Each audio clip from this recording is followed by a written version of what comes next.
Hi everybody, my name is Aaron Mitchell. In this series of videos, I want to tell you about something I did in March of 2024.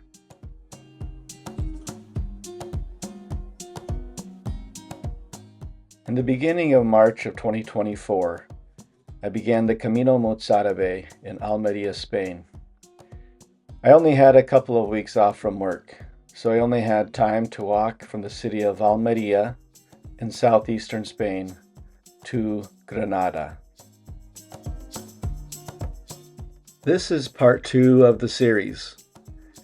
In this video, I will describe the terrain and the 3 stages between Rioja and Calahorra. I will talk about albergue hosts, or hospitaleros, and I will discuss the daily expenses of life on the Camino.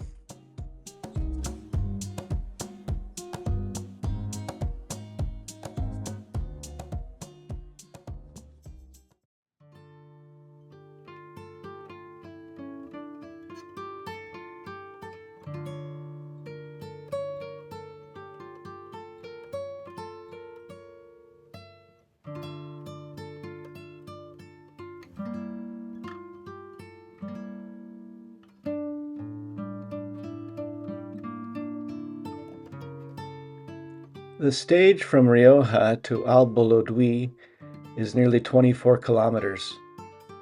Following the arrows from the Albergue in Rioja, you will walk along a paved road for 8.5 kilometers to Santa Fe de Mondujar. In March, there were acres and acres of citrus trees along the road, and I helped myself to a few oranges. Just after Santa Fe de Mondujar, you leave the paved road and walk along dirt roads and single-track dirt trails for about 8 kilometers. There are some steep inclines and declines on this trail. There are also some great views, even all the way down to Almería and the Mediterranean Sea. In time, you will walk into the pueblo of Abla. When I entered the pueblo of Abla, the Camino, which it always does, led me directly to the central plaza of the pueblo. The weight of the history of this pueblo became overwhelming. I decided to take off my shoes and backpack and absorb the place for a while. I felt that if I could spend some time in this plaza, that I could join the thousands of mostly forgotten souls who have sat, played, cried, or prayed on these steps.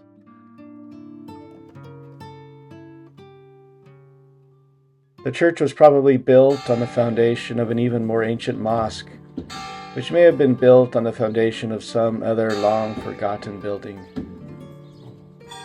Vibrant 2-story buildings embraced the square, and just off to one side a tree was growing out of what looked like, and probably was, the ancient city well.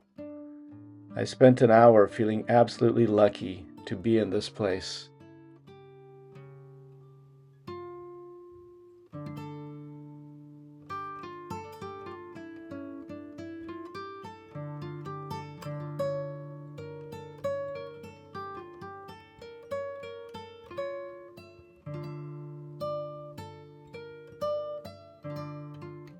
When you leave Alabia, you will walk on mostly paved and flat trail until you get to Alboloduy. The Albergue in Alboloduy is maintained by the association, and when I was in Alboloduy, a hospitalero was staying there. If you don't know what a hospitalero is, he or she is a volunteer who lives for a couple of weeks in the albergue. They take the donativo, paid by the peregrinos, and use it to buy groceries for dinner and breakfast. They also clean the albergue and are a source of information for peregrinos. Though the hospitalero bought the food, peregrinos help to prepare the food and clean up afterward.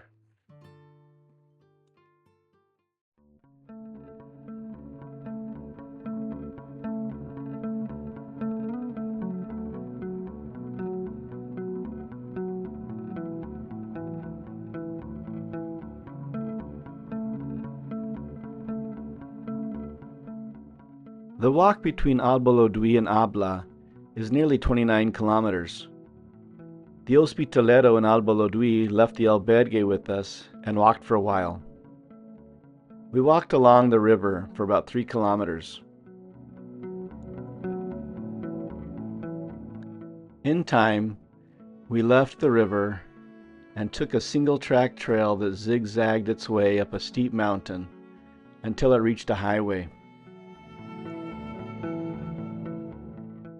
The Camino follows along the quiet highway for 2 kilometers. I walked along the highway for a while without seeing any arrows. Thinking I had missed one, I turned around and retraced the path. I found another peregrino who checked their app and assured me that the trail was along the highway. Eventually, a clearly marked arrow showed me where to leave the highway.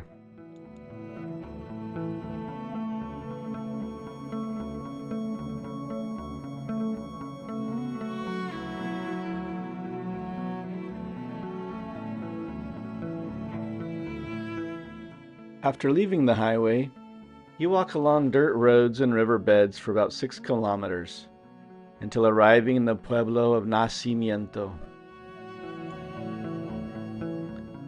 It was a perfect Sunday morning when I arrived in Nacimiento. Sadly, nothing was open, other than a sleepy cat and a friendly puppy. I didn't see a single living soul as I walked through the main plaza and out of town.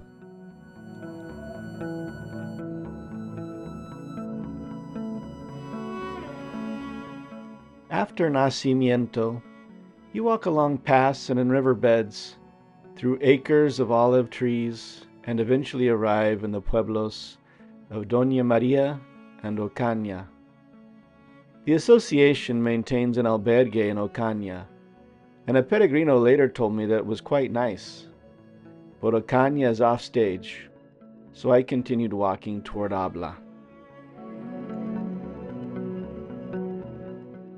This part of the trail, leaving Ocaña, was not well marked.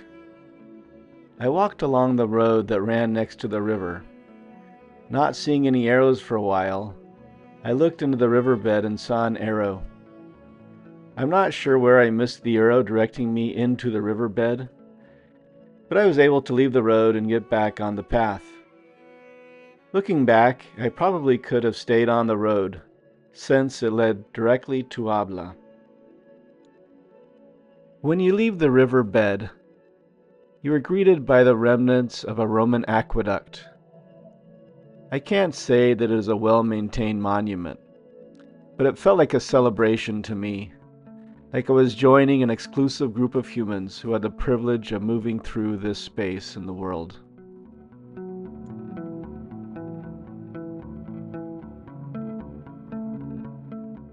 Just beyond the aqueduct, you get back on the road and walk into Abla.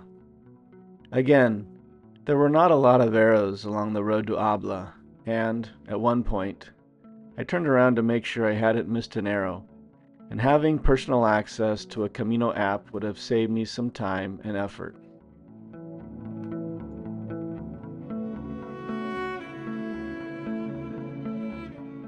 The Albergue in Abla is maintained by the association, and the night I stayed, an hospitalero was there.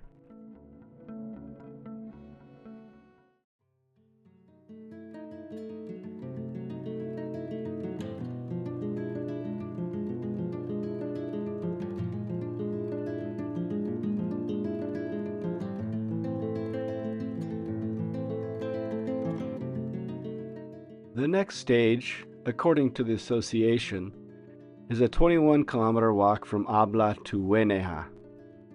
Rain, cold, wind, and snow were in the forecast. Hoping to avoid long days of walking in bad weather, I decided to push on to Calahorra, an additional 12 kilometers away. Eventually, I ended up walking in the rain, cold, and wind for 2 days anyway.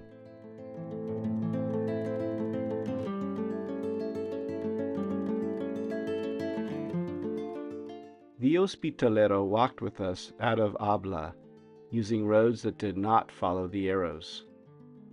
He walked with us for about 2 kilometers to the pueblo of Abla, where the association maintains an albergue.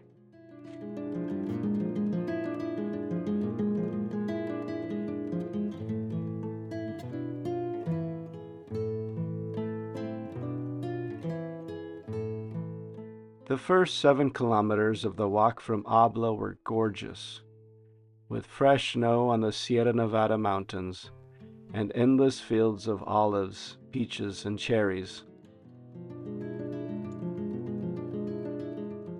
I don't want to sound ungrateful for the beauty that can be found in all of nature, but I have to admit that I was a little disappointed when the path left the fields and orchards and entered another dry riverbed.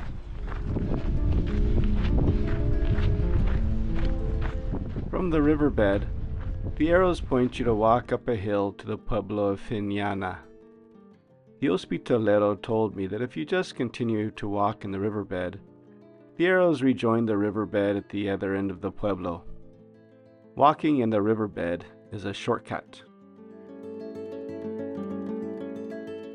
Eventually, you leave the riverbed and walk along dirt roads, through more fields of olive trees, and through a couple of very small pueblos.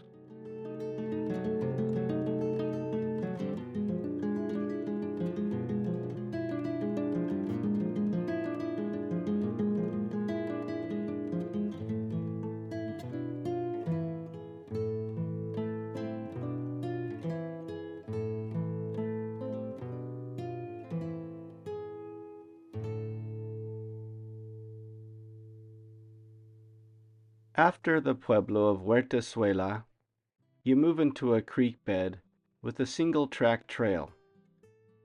After 4 or 5 kilometers in the creek, you begin walking on dirt roads that turn into paved roads that lead to Hueneja.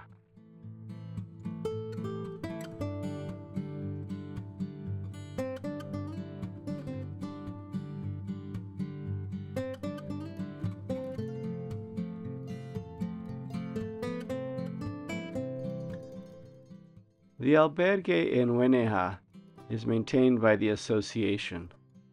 It is also very small. That, combined with the reality that it was only 12:30 p.m. when I got there, and the forecast for adverse weather, I decided to keep my backpack on and continue to follow the arrows.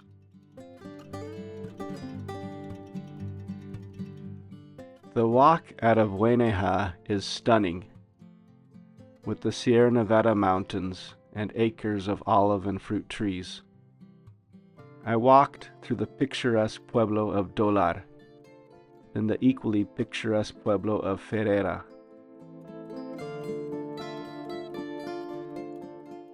The fields of Ferrera become the forested mountains outside of La Calahorra. At that time, you also begin to get views of La Calahorra and its impressive castle. As you are entering La Calahorra, there's an iconic statue of a cowboy who was supposed to look like a young Clint Eastwood. There is no albergue in La Calahorra, so I stayed in a hostel recommended in the guide published by the association. It was a private room with a private bathroom. It was also the most expensive night of my Camino at €25.